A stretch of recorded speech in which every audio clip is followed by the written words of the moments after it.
Good morning, જય દ્વારકાધીશ। કેમ છો બધા? મજામાં? સ્વાગત છે તમારું ફરી એકવાર મારા વ્લોગમાં। તો આપણું મસ્ત મજાનું ગુડ મોર્નિંગ થઈ ગયું છે અને વાગ્યા છે અત્યારે સવારના 8:30।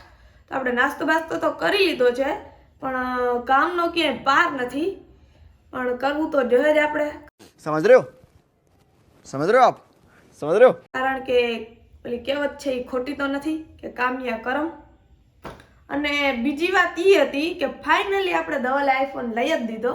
તો હાલો તમને બધાને મારો આઈફોન બતાવું।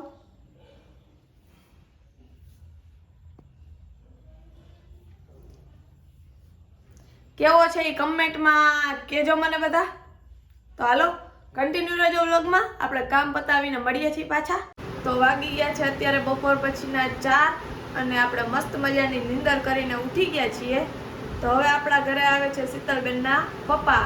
તો જો તમારે પણ શીતલબેનના પપ્પાને મળવું હોય તો વ્લોગમાં કન્ટિન્યુ રહેજો। તો ફાઇનલી આપણા ઘરે મહેમાન આવી ગયા છે, શીતલબેનના પપ્પા અને શીતલબેનના કાકા।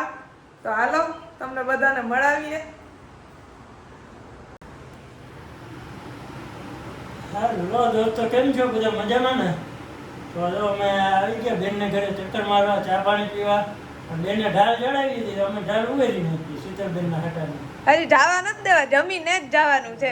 જવામાં તો એવું છે કે અમારી પાસે કાલે સવારમાં પાછું વહેલા આવવું પડે એવું છે, એટલે જવું પડે એમ જ છે।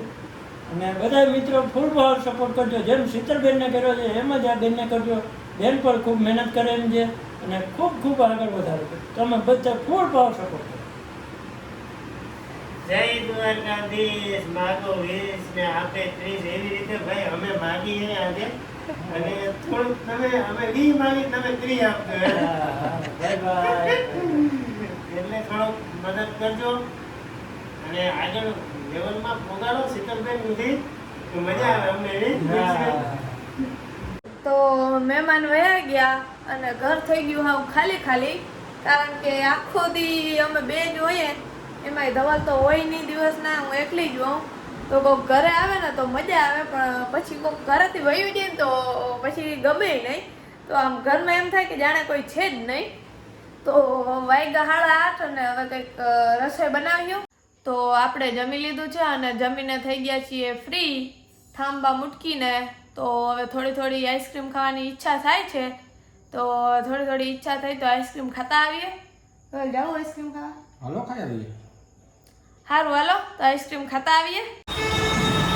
તો આપણે આઈસ્ક્રીમ ખાવા માટે નીકળી ગયા છીએ અને રસ્તામાં થોડો થોડો વરસાદ હતો। હું તો બહુ ભીની નથી થઈ, કારણ કે હું ધવલની પાછળ હંતાઈ ગઈ હતી। बहुत तेज हो रहा है, बहुत तेज हो रहा। ધવલ વધારે ભીના થઈ ગયા। હું કહ્યું ને ધવલને કહેતી હતી કે ધવલ મને ગાડી હલાવવા દ્યો, મને ગાડી હલાવવા દ્યો, પણ એ ના પાડે ગાડી હલાવવાની। કે ના ના, એ કે મારે હોસ્પિટલે નથી પહોંચવું। તો હું કઈ એવી બધી ફાસ્ટ ગાડી નથી હલાવતી કે હોસ્પિટલે ડાયરેક્ટ પહોંચવું પડે। તો કાંઈ વાંધો નહીં, આપણે ગાડી તો હલાવીને જ રહેવું। તો કોઈ ના ખાય ને એવું ધવલ ખાય। ઓલા નાનકડા છોકરા જે કોન ખાય ને, હાવ 5 વર્ષના હતા ત્યારે જે આપણે કોન ખાતા ને, એ કોન એને ખાધો, એમાં કલર વાળી આઈસ્ક્રીમ ભરાવીને। અને આપણું તો હંમેશા માટે એક જ આઈસ્ક્રીમ હોય, ચોકલેટ આઈસ્ક્રીમ, આપણે બીજી એકેય ભાવે જ નહીં।